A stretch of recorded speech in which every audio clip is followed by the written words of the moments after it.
O deputado federal Nicolas Ferreira, do PL de Minas Gerais, teve uma denúncia contra ele aceita pela Justiça por espalhar informações falsas sobre as eleições de 2024. Disseminação de informações falsas contra o ex-prefeito de Belo Horizonte, Fuad Noman.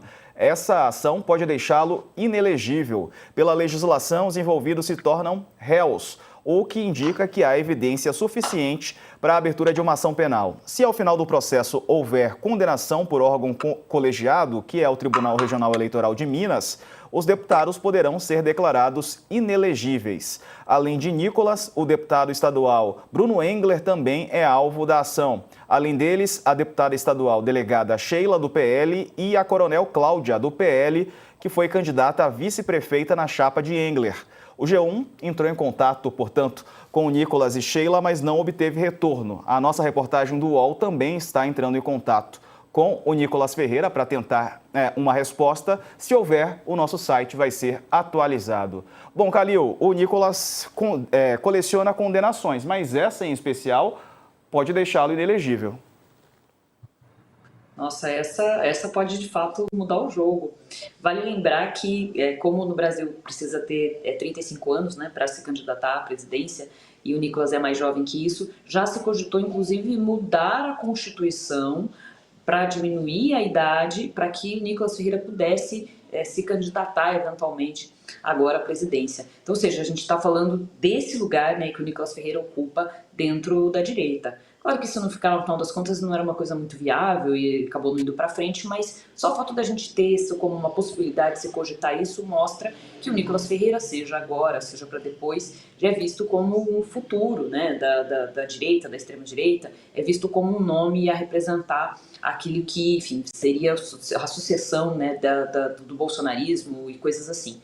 Só que o Nicolas Ferreira está tendo problemas não só com a justiça, né, porque o Nicolas Ferreira tem sido também atacado nas redes pelo próprio bolsonarismo.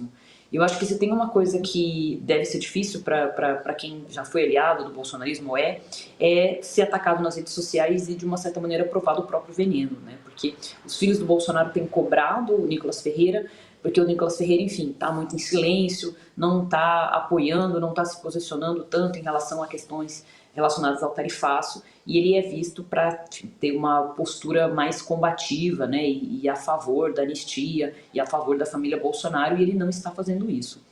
Então, acho que o Nicolas Ferreira tem um desgaste aí que ele não é só em relação a eventuais processos e questões em que ele está envolvido, mas tem também questões com familiares, né? Ele já teve que responder por uma denúncia que envolvia um familiar, e agora essa que pode de fato mudar.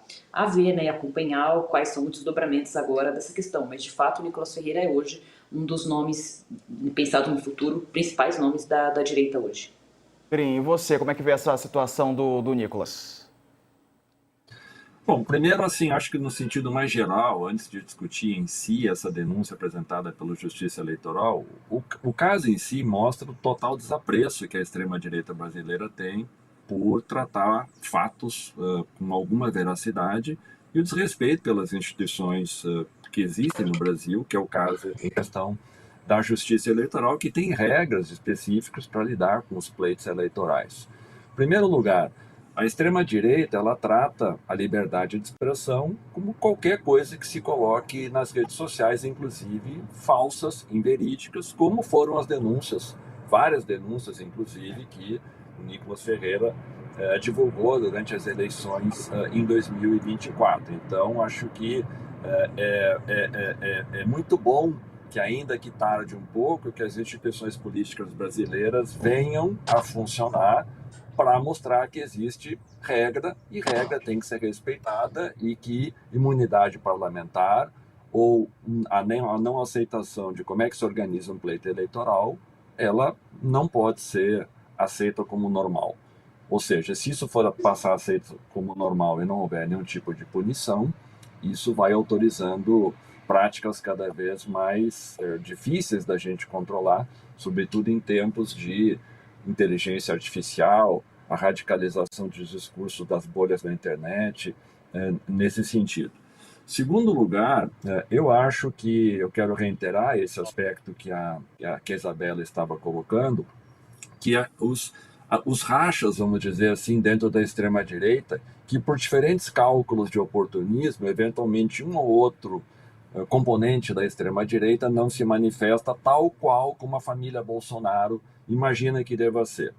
E acho que isso reflete um pouco também um aspecto que é importante, olhando assim, talvez colocando uma lupa mais ampla, não apenas no caso em si, que é uma eventual condenação do Nicolas Ferreira, que poderia tornar ele inelegível ano que vem, ou eventualmente em outras eleições, que é a suposição que a família Bolsonaro tem que ela ainda controla toda a extrema-direita e que ela pode dar os comandos, por assim dizer, e que todos os que estão nessa órbita de influência do bolsonarismo deverão atuar segundo essa diretriz. E quando isso não acontece, mesmo aliados supostamente mais próximos, como é o caso de Nicolas Ferreira, são vítimas de desconfiança, são vítimas de afastamento e, no limite, até vítimas de difamação. Ou seja, o bolsonarismo tem uma prática muito comum de ou você é um aliado que não discute os comandos que são dados, ou você passa a ser tratado com desconfiança. Então, esse é um aspecto que eu acho que é importante, porque os dois componentes, uma eventual condenação ou um processo que o torna inelegível, mais um processo de afastamento do bolsonarismo, certamente criam dificuldades políticas, enfraquecem Nicolas Ferreira, que foi colocado como uma promessa eleitoral para a extrema-direita, já pensando inclusive no seu enfrentamento com outra promessa eleitoral no campo da esquerda, que é o atual prefeito de Recife, o Eduardo Campos, sendo que ambos são jovens, e se projetaria uma disputa entre a esquerda e a extrema-direita com essas duas candidaturas. Então, acho que nessa toada, vamos dizer assim, Nicolas Ferreira pode estar enfraquecendo essa trajetória futura que se esperava para ele, né? Pois é, e, ô Calil, e tem uma questão também sobre o Eduardo Bolsonaro, né? Porque o Eduardo, ele tem feito críticas ao Nicolas nesse assunto tarifaço. Diz que ele não está se envolvendo, não está criticando com muita ênfase a postura do ministro Alexandre de Moraes e do governo brasileiro. E agora vai menos ainda, né? Se o Nicolas Ferreira não estava se posicionando como quer a família Bolsonaro, e a família Bolsonaro sempre quer muito, né? Agora, então, envolvido em questões de uma potencialmente de se tornar inelegível, vai se envolver menos ainda. Mas eu acho que tem uma coisa que eu acho que vale a gente recuperar sobre o histórico do Nicolas Ferreira com a sua base eleitoral. O Nicolas Ferreira tem uma característica que ela é diversa, inclusive de outros nomes da extrema-direita, que basicamente o Nicolas Ferreira ele tem também uma penetração muito forte em eleitores mais alinhados ao centro, né? Porque o Nicolas Ferreira é visto como uma pessoa jovem, uma pessoa que, enfim, que tem uma forma de agir, né, no meio político com uma renovação, de uma maneira diferente. E o que acontece? Nesse caso, uma parte já dos eleitores do Nicolas Ferreira foram muito críticos ao Nicolas quando ele se posicionou contra o fim da escala 6x1. E ele foi muito cobrado, ele foi duramente cobrado pelos seus eleitores. Porque, ao contrário do que talvez ele pudesse supor, uma parte dos seus eleitores é a favor do debate, do fim da escala 6x1, e começaram a dizer que o Nicolas Ferreira não estava, digamos, pensando nos interesses dos trabalhadores, nos interesses da população de maneira geral.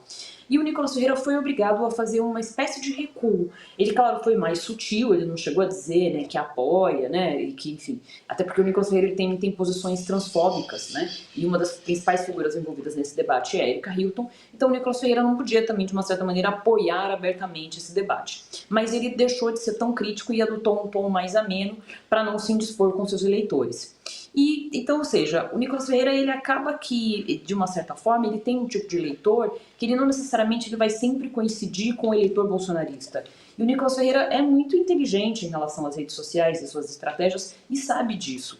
Então, o que ele fez estrategicamente o beneficia, que é de não entrar tanto nesse debate agora, principalmente porque é um debate em que as pessoas não têm muito, todos os trabalhadores, está muito claro, cada vez mais evidente para todo mundo que as tarifas do Trump vão gerar desemprego, vão gerar um problema estrutural para o Brasil e que é absurdo continuar apoiando isso. Então o Nicolas Ferreira, ao perceber esse movimento, deu uma recuada e aí tem sido cobrado por Eduardo Bolsonaro, que de uma certa maneira também está atirando para tudo quanto é lado, né? O Eduardo Bolsonaro tem cada vez mais se colocado numa posição que logo mais logo menos é ele que vai acabar tendo que se haver com problemas na justiça, né, por conta de várias questões, inclusive agora com a perda de mandato, enfim. Então, o Eduardo Bolsonaro está se colocando numa posição que está cada vez mais crítica para ele mesmo.